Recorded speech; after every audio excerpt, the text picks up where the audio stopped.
I'm Travis Drago, and the views I'm about to express don't necessarily reflect anybody but me. You know what? A lot of things have been really pissing me off in the MMA business recently. A lot of surrounding the Dana White Fedor Emelianenko controversy. I personally wanted to make this blog to state that Dana White is a fucking idiot. I don't care what he says about Fedor. He's a fucking idiot and doesn't know what it is. You see, the thing about Dana White is he has a really great mind for the business. I'll give him that. He has a really great mind for the business, but he's a dictator. Okay? And just like all dictators, they only express the negatives about fighters and not the positive about fighters. Specifically about Fedor. He failed to sign Fedor numerous times because there were so many things in about Fedor's contract stating that if Fedor had signed with the Ultimate Fighting Championship, he would not be allowed to do sambo competitions in Russia. He would not be allowed to do kickboxing competitions. He would pretty much be forced to stay in the UFC and not be able to do anything else, even if it's for charity over in Russia. And to me, it's bullshit. Yesterday, after the UFC card Tito Ortiz versus Rashad Evans 2, I am sad to say Matt Hamill has tragically hung up his gloves for good. Matt Hamill, you were a great fighter and inspiration to a lot of guys, especially like me. But the fact is that Dana White got on there, and when they asked about the Fedor Emelianenko situation, Fedor is officially signed with Zuffa under Strikeforce. Now, that for people that don't know, Strikeforce has been under the UFC banner now for several months. It's about a half a year because the UFC bought out WEC and Elite XC, and now they just bought out Strikeforce, the only major competition that they had next to the Dream organization over in Japan.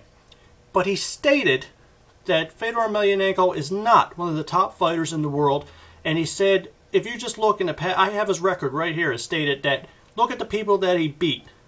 He listed off a mixed martial art, a pro wrestler who that had 0-1. He talked about Mark Hunt, who's basically a kickboxer and not an MMA fighter.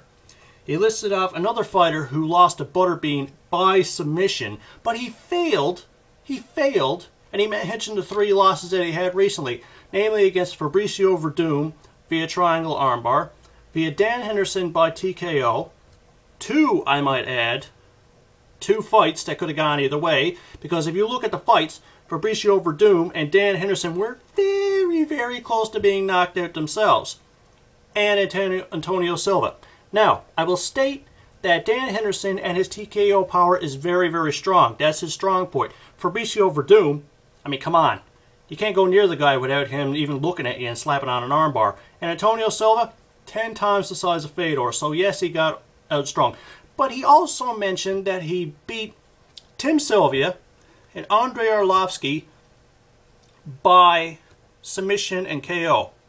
My question to Dana White is, why the heck did you state that Andrei Arlovsky and Tim Sylvia were 2 UFC rejects, when the fact is Andrei Arlovsky was one of the most popular UFC heavyweight champions of all time, and Tim Sylvia is a former 3-time UFC heavyweight champion? Now, I don't know about you, but when Brock Lesnar was UFC heavyweight champion, you were promoting him to the moon. So the fact is, you say that just because Fedor had beaten numerous heavyweight champions of numerous promotions, you're saying he's not the best fighter in the world when he knocked out 2 of your former, when he actually choked out one of your former 3-time heavyweight champions who was pretty much undefeated for God knows how many years because he was with the Pat Miletich camp, and also Andrei Arlovsky, the guy who beat Tim Sylvia by ankle lock.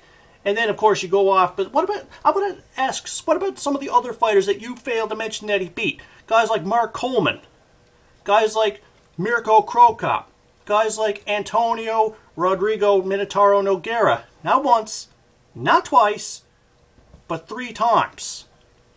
And the fact is, the reason why I say 3 times is because the second one was a no contest due to headbutt. He beat Mark Coleman twice. He beat Kevin Randleman. God knows that he beat Babalu, Gary Goodrich. I mean, why are you being so stupid in stating that the guys that Fedor lost to or beat are the ones that you listed off are no good, when you also state that the fact is he's never beat any good world champions, and the world champions you did list off, according to you, are UFC rejects. Now, forgive me if I'm wrong, but Fabricio Verdum and Dan Henderson are two former UFC competitors. Dan Henderson was in 2 UFC title matches, and Fabricio Verdum was also a favorite in the UFC, and now they're both released. So my question to Dana White is, why the hell are you saying that Fedor has not beaten anybody good, and the people he has beat are UFC rejects? Why didn't you list off some of the great guys that he's beat, like Mirko Cro Cop in his prime, like Mark Coleman, like Antonio Nogueira, who also you have a lot of respect for, Dana, in putting Minotauro in so many title matches and so many hard matches against Randy Couture and against Cain Velasquez. So my question to Dana White is, what are you so afraid of? And you fail to mention these matches and fail to mention anything to Fedor's face. So my question to you is, Dana White, why the hell are you supposed to be a professional booker and professional owner of a company and a president of a company, stating that Fedor has never beat anybody good in his career, and the people he has beat are pretty much nobodies and UFC rejects? Dana White, you are a very good explanation, a very good person to say, well, if you slip on a banana peel, you're not going to slip. That's the kind of person that you are. You're the kind of person that says, if you don't tease a starving pit bull with a T-bone steak, you're not going to get bit.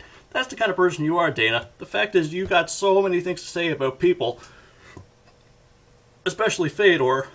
You list out all of his bad qualities, but you fail to mention the good ones. In my mind, if you put Fedor against somebody like Brock Lesnar or even Frank Mir or some of the guys that you got now, he would murder them. For the mere fact that I don't think Fedor should retire right now. My opinion is he should go off, stop being so secretive, bring in some great trainers, or go travel the world and possibly learn from people that he's lost to, or possibly learn from the best people in the world.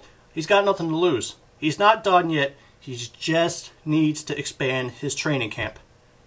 I'm Travis Drago, and that's my opinion.